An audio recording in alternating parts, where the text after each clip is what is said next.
Olá pessoal, tudo bem? Sejam bem-vindos a mais uma aula de Geografia. Hoje falaremos sobre as características gerais do planeta Terra. A Terra está localizada no Sistema Solar, entre os planetas Vênus e Marte. É o terceiro planeta mais próximo do Sol e o quinto maior desse sistema. Bom, com o avanço da ciência, foi possível compreender que a Terra é um corpo de formato similar ao esférico e não uma superfície plana, como se acreditou por muito tempo. Ou seja, possui um formato geóide. E o que significa geóide? Geóide é o nome utilizado para descrever esse formato arredondado, irregular e ligeiramente achatado nos polos, que foi evidenciado principalmente pela análise de dados obtidos por meio de satélites artificiais. E o que é um satélite artificial? É um equipamento colocado em órbita ao redor da Terra com a ajuda de foguetes. E há diversos tipos e cumprindo funções diferentes, como por exemplo, registram imagens da superfície terrestre, coletam dados da atmosfera e também facilitam as telecomunicações. A localização do planeta Terra no Sistema Solar favorece a existência e o desenvolvimento de diferentes formas de vida. É o único planeta conhecido com essa característica, ou seja, na superfície terrestre estão os elementos que garantem a existência da vida, como a água, gases, rochas e minerais. E essa superfície é irregular, ou seja, existem locais planos, existem locais elevados, áreas em regiões mais baixas, montanhas, vales e outras formas. E a superfície do planeta está em constante transformação, tanto pela ação da natureza, como também pela ação humana. Agora vamos falar sobre os movimentos da Terra.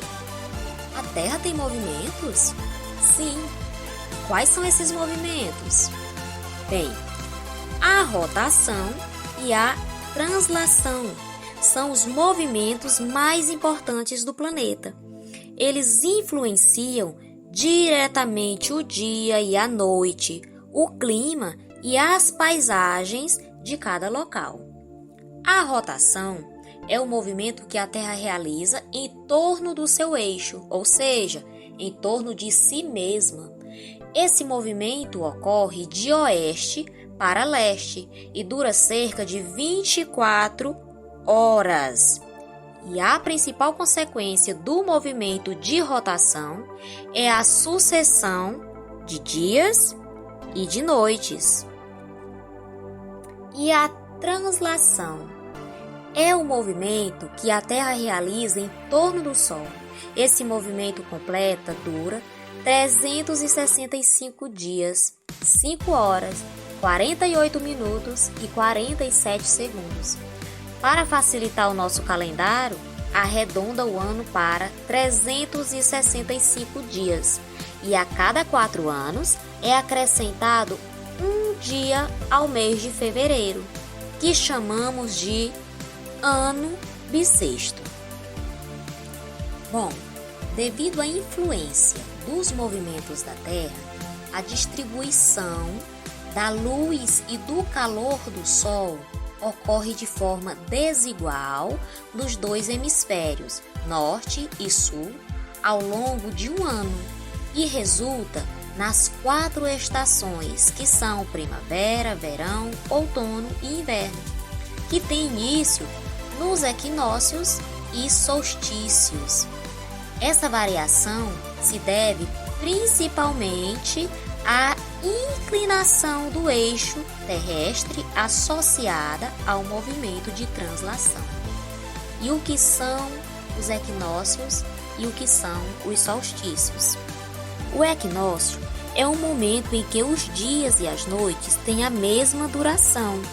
Ocorre geralmente em 20 ou 21 de março e marca o início do outono no hemisfério sul e da primavera no hemisfério norte.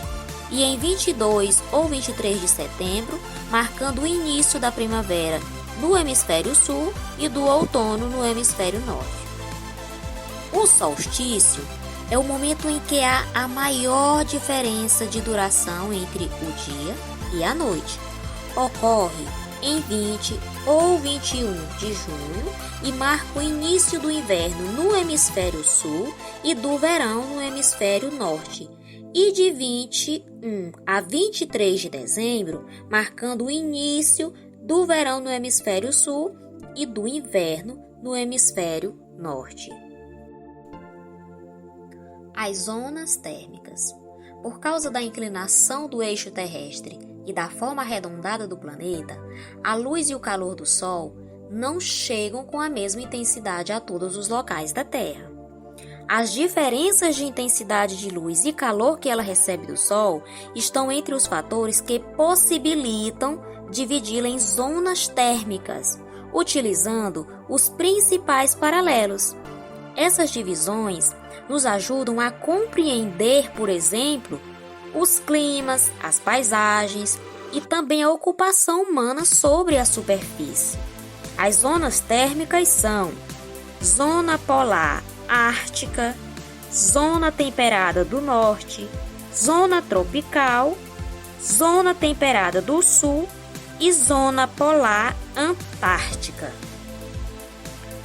A zona tropical é formada pelas áreas entre a linha do Equador e os trópicos e recebem grande quantidade de calor e são mais iluminadas. Dos trópicos até os círculos polares estão as zonas temperadas do sul e do norte. Nas zonas polares, os raios solares atingem a superfície de maneira muito inclinada. Por essa razão, a quantidade de calor recebida é menor durante todo o ano. E há a formação de calotas de gelo próximas aos polos norte e sul.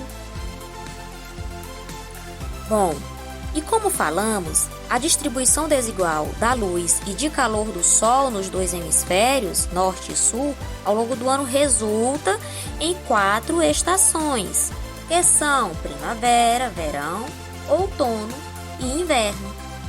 No verão, os dias são mais quentes e longos, em consequência do maior tempo de exposição aos raios solares, e as noites são mais curtas. No outono e na primavera, as temperaturas tornam-se mais amenas. O dia e a noite têm a mesma duração e a iluminação é desigual nos dois hemisférios. No inverno, a temperatura do ar é mais baixa, as noites são mais longas e os dias são mais curtos e há menor exposição aos raios solares. Aqui nós podemos ver um exemplo de uma mesma paisagem mostrando as características das estações. O inverno, a árvore sem folha, neve. No verão, muito verde, ensolarado. Na primavera, com flores. No outono, as folhas mudam de cor, as folhas caem. Bom, chegamos ao final da nossa aula. Obrigada pela atenção e um abraço, pessoal. Até a próxima e bons estudos!